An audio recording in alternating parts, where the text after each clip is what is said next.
Exclusive privilege हो, उनले विघटन गर्न सक्छन्। विगत हेर्दाखेरि राज संस्थाप्रति सफ्ट हो केपी ओली। आन्दोलनको समयमा पनि उनले त्यहाँ राखेका आन्दोलनपछि राखेका मुद्दाहरूमा पनि उनको समर्थन थिएन नै, नभएको होइन। तर अहिले चाहिँ के देखिन्छ भने उनी कर्नरमा परिसकेपछि मैले पहिलेदेखि विश्वास गरेकै हो। विश्वास केमा भने संघीयता नेपाललाई फाप्दैन, हिन्दू राष्ट्र नै भन्नुपर्छ, तर धार्मिक स्वतन्त्रता सबैलाई दिनुपर्छ। र अहिले चाहिँ कर्नरमा परिसकेपछि झन् आँट आइहाल्छ कि कर्नरमा पारे, त्यसकारणले राज संस्थाको पुनर्बहाली र यो व्यवस्थामा आमूल परिवर्तन गर्न कति योगदान गर्न सक्छन्। अहिले साँचो बुझाउँदैमा बुझ्ने कुरो त आएन, त्यहाँ बुझाउने ल अब मैले चाहिँ राजा ज्ञानेन्द्रलाई नारायणीमा ढोका खोल्दै भन्दैमा त त्यहाँ कति त्यो प्रक्रिया त पुग्दैन नि त, प्रक्रिया पुग्दैन। त्यहाँ केही न केही थप क्राइसिस अव्यवस्था आएपछि सेना स्टेप इन गर्नै पर्छ। राजा ज्ञानेन्द्रले त मैले नासो भने नासो लिन आएँ भने हुन्छ र बाह्य शक्तिहरूले त्यसलाई समर्थन गर्छन्। अब पहिला छिमेकीले गर्यो भने काम हुँदैन, छिमेकीले गरेपछि अरूले नगर्यो भने पनि ठिक छ त्यो, अनि बाध्य भएर पनि नरुचाउनेहरूले पनि त्यो समर्थन दिनुपर्ने हुन्छ। चीन र भारत दुइटैले दिनुपर्ने हुन्छ, दिन्छन् भन्ने लाग्छ मलाई। त्यसपछि ल अमेरिकाले दिएन भने उसको लस पर्छ, किन यो दुईटाबाट चल्छ नेपाल, चल्दै नचल्ने चाहिँ होइन, त्यो सधैँ जाँदैन। त्यसपछि त बङ्गलादेशले दिन्छ, पाकिस्तानले दिन्छ, अनि अफ्रिकन मुलुकहरूले दिन्छन्, साउथ एसियनहरूले दिन्छन्। अहिले भनिदिन्छु नि, यति त यो त सँगै छ। त्यो बढ्दै गएपछि हामी पछाडि पर्छौँ भनेपछि हामी चिन्तित छौँ। नेपालमा स्थायित्व आउनुपर्ने, त्यहाँ अहिले अप्रजातान्त्रिक कदमहरू पनि भए, चिन्तित छौँ। चाँडो यथाशक्य चाँडो प्रजातन्त्रको पुनर्बहाली होस् भन्दै रेकग्निसन गर्नै पर्छ, नत्र उसैको नोक्सान पर्छ। किन अहिले चाहिँ पहिलाको नेपाल होइन, अहिले चीन सुपर पावर हुन लाग्यो, मिलिटरी र इकोनोमिकली सुपर पावर त अहिले चाहिँ इकोनोमिक खालि अब नम्बर 1 इकोनोमिक सुपर पावर हुनलाई अर्को 8-10 वर्ष लाग्छ भनेर वर्ल्ड ब्याङ्कले भनिसकेको छ। अब त्यो अवस्थामा फेरि हामीले सबै थोक गुमाउँछौँ भनेर उनीहरूले पनि रेकग्निसन दिन्छन् भन्ने लाग्छ। त यो दुईटा मुलुक, त्यसैले यो दुईटै मुलुकको केही न केही समर्थन त्यस्तो परिवर्तन हुन लाग्यो भने हुन्छ। र राजा ज्ञानेन्द्रलाई 3 पटक चीनमा निम्त्याएर ठुला नेताहरूले भेटेर अन्तिम चीन भ्रमणमा जाँदाखेरि सी जिनपिङ आफैले भेटेर, सी जिनपिङ पोहोर साल यहाँ आउँदाखेरि 24 घन्टाको नि भ्रमण थिएन, त्यो बेलामा आएको काठमाडौँ एयरपोर्टमा ल्यान्ड गरेको 2 घन्टाभित्र आफ्ना टोलीका सबभन्दा वरिष्ठ प्रतिनिधिलाई निर्मल निवास पठाएर मेसेज दिया हो कि राज संस्था एउटा शक्ति केन्द्र हो भनेर त्यो मेसेज दिया हो भनेदेखि उसको छ। अब भारतमा त अब यहाँ हिन्दू राष्ट्र हुनुपर्छ, उहाँ राज संस्था नेपालमा राम्रो भनेर उनीहरूको त आवाज आइरहेछ भने उनीहरूको समर्थन हुन्छ। तर आम नेपालीको के छ भन्दाखेरि आम नेपालीको राज संस्थालाई छ भन्ने छ। कतिपयले चाहिँ यसलाई प्रधानमन्त्री केपी शर्मा ओलीको कदम, अहिले नेपाली राजनीतिमा देखिएको जुन घटनाक्रम, यसको अन्तिम बिन्दु पोइन्ट भने चाहिँ 47 को संविधानमा फर्किने अथवा राज संस्था फर्किन्छ भन्ने एकाथरीको व्याख्या। अर्को थरीका विदहरूको व्याख्या कस्तो भने ओलीको जुन कदम छ यसले राज संस्था पुनर्स्थापना गर्ने होइन, दूरी झन्झन टाढो भएर जान्छ, सम्भाव्यताका बाटोहरू अझ बन्द भएर जान्छ भन्ने खालको विश्लेषण पनि छ। मलाई चाहिँ त्यसो लाग्दैन। भन त कतिले त्यो भनेका छन्, उनीहरूलाई चाहिँ मुता न्यानो हुनलाई मात्र भने हो त्यो कुरा। किनभने राज संस्था फर्किन्छ भन्ने सपना देख्न पर्दैन, आउँदैन भनेर बाबुराम भट्टराईले घोषणा गरे। 48 घन्टा जान पाएको थिएन, केपी ओलीले विघटन गरिदियो। अब त अहिले बढ्यो नि त संस्था, आउँछ कि आउँदैन भने डिबेट त आयो, फर्किन्छ कि फर्किँदैन भने डिबेटमा त आयो नि त राम्ररी सशक्त रूपमा। अहिले त्यो आउने सम्भावना बढेको छ। अनि यदि केपी ओलीबाट यो नभएको भए त के अरे चान्स कम हुन्थ्यो। अहिले त झन् बढ्यो भन्ने छ।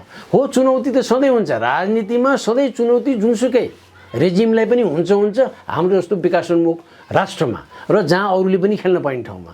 तर मलाई त्यसले कमजोर पारेको जस्तो मलाई लाग्दैन। अब राज संस्था भनेपछि चित्तै नबुझाउने भित्रदेखि नै गणतन्त्रवादी नै छ, कसैको विश्वास चाहिँ त्यही छ भने अनि उसले त्यो चाहेको छ, त्यो चाहेको कुरालाई यही हुन्छ भने हो, इच्छाले हुने होइन। तपाईँ विश्लेषण गर्दाखेरि सम्भावना धेरै छ र अहिले नेपालीहरू वाक्क दिक्क भइसके।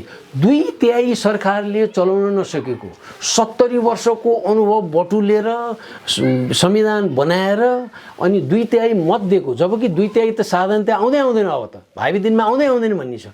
त्यसरी आउँदा पनि नसकेको अनि भित्री झगडाले गरेर जनतामा चाहिँ त्यो चुनाव फेरि नयाँ चुनाव उहाँ थोपर्ने, उहाँ 1 अरब 2 अरब चाहियो भने फन्ड प्रधानमन्त्री कोष भनेर अरूले चन्दा दिनुपर्ने, यहाँ चाहिँ अरबौँ अरब रुपियाँ चाहिँ 2500 अरब त्यहाँ खर्च गर्न तयार, 1 वर्ष फेरि काम हुँदैन, चुनाव यो त चुनाव वर्ष काम हुँदैन भन्ने। भर्खर सरकार बनिएको छ, त्यो 100 दिन पनि भएको छैन, फेरि 1.5 वर्ष 2 वर्ष काम हुँदैन, यसरी जाने। यसरी नजानेखेरि राज संस्थाका कमजोरीहरू छन्, राजाहरूले कमजोरी गरेको पाइएको पनि हो, तर समष्टि रूपमा यो चाहिन्छ भन्ने निर्कोलमा नेपालीहरू पुगिसकेका छन्।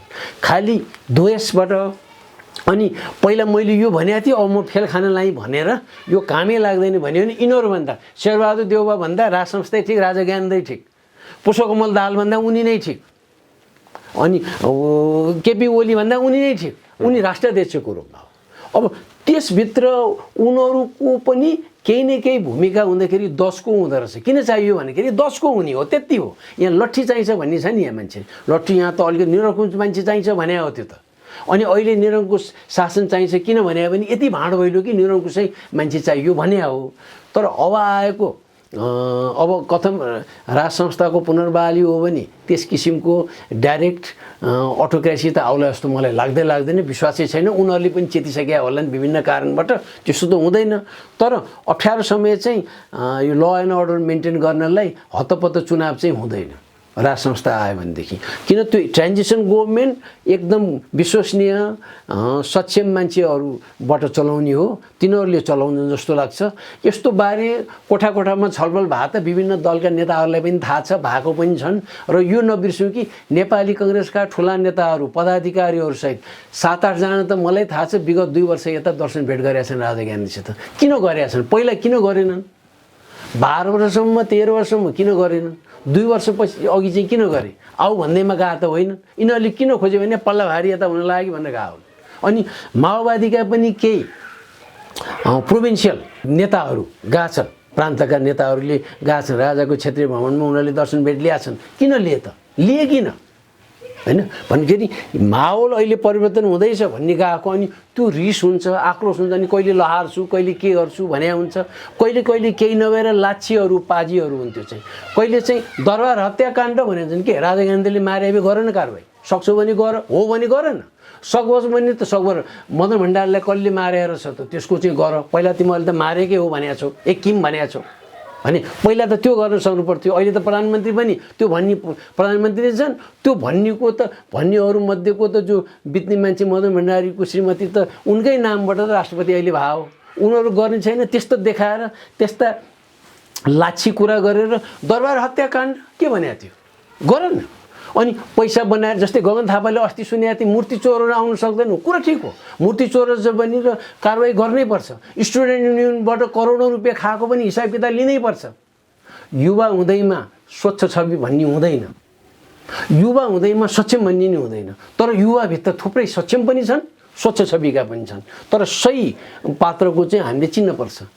अनि जे भन्दैमा चाहिँ त्यसै जाने हो भने त मुलुकमा विग्रहले निरन्तरता पाउँछ। त्यसैले राज संस्था फर्केन भने अर्को नफर्किन्जेल अनिश्चितता जान्छ। अनिश्चितता बढ्दै बढ्दै गयो भने हाम्रो स्वतन्त्रतामा स्वतन्त्रता क्षीण हुँदै जान्छ। हामी झन्डै भुटानको स्थितिमा पर्छौँ, अरूले खेल्या हुन्छ, हामी केही पनि हुँदैन भन्ने मात्र नेपाल हुन्छ। अब नेपाल त हामी भारतमा गाभियौँ भने पनि नेपाल त रहिरहन्छ नि। ऊ सिक्किम गाभिया, सिक्किम छैन र, सिक्किम राज्य भन्ने गरेको छ, त्यस्तै हुन्छ। अनि यो भन्दाखेरि कसैलाई रिस उठ्ला, किन उनीहरूको पूर्वाग्रहबाट ए भाइ यो त मैले विचार राखेँ, यो सम्भावना छ भने हो, यसले बाटो दिन्छ कि भने हो, यो मात्र बाटो पनि भन्दैन। योभन्दा राम्रो अहिले नै 2/3 सरकारले राम्ररी चलाएर आधारभूत कुरा एउटा रोजगारी अनि स्तरीय शिक्षा र स्वास्थ्य सेवा राम्ररी दियो भने यही ठिक नि। के को चाहिन्छ राज संस्था? गणतन्त्र नै ठिक, मै भन्छु नि गणतन्त्र नै ठिक। राजा ज्ञानेन्द्रलाई 11 महिना अघि मैले भेट्दाखेरि नै सरकार मलाई त पहिलो चाहिँ नम्बर 1 चाहिँ गणतन्त्र नै हो, यदि राम्रो गभर्नेन्स हुन्छ भने। उहाँ उहिलेदेखि उहाँ प्लेटोको टाइमदेखि लिएर कुरा, यहाँ एरिस्टोटलको टाइमदेखि कुरा गरेर जे भन्छन् त्यसरी भयो भने यहाँ त उत्तरदायी नै नहो नि। अनि भ्रष्टाचार गरेको पाएदेखि झुन्ड्याउनु भन्छन् फटाहरू, किनभने पत्ता लगाइहाल्यो भने झुन्ड्याउने प्रावधानै छैन भनेर होला, अनि छुट्छु भनेर। हजुर, अन्त्यमा आम नेपाली जनताको चासोको विषय पनि, पूर्व राजा के गर्दैछन्? पूर्व राजा धेरैले भेटिरहेछन्, यो लकडाउनको समय पनि धेरैले भेटे र उनीहरूको कुरा सुनेपछि यो तपाईँहरूले नै माहौल बनाउने हो, जे चाहनु तपाईँले यहाँ राखेको कुरा यो सही मार्गमा लानलाई माहौल बनाउने तपाईँहरूकै हो, तपाईँहरूले नै यो आवाज उठाउनु पर्यो भनेको छ। त्यो भन्ने सक्रिय चाहिँ छन् त्यो हिसाबले, तर पैसै दिएर फाइनेन्स गरेर उनैले नै भने हो। कम्तीमा 2 जना नेपाली काङ्ग्रेसका नेताहरूलाई सडकमा 1 दिन 2 दिन फाइनेन्स गरेर जुलुस आउँदैमा दिगो किसिमको स्थायित्व आउँछ र भनेका छन् उनले चाहिँ।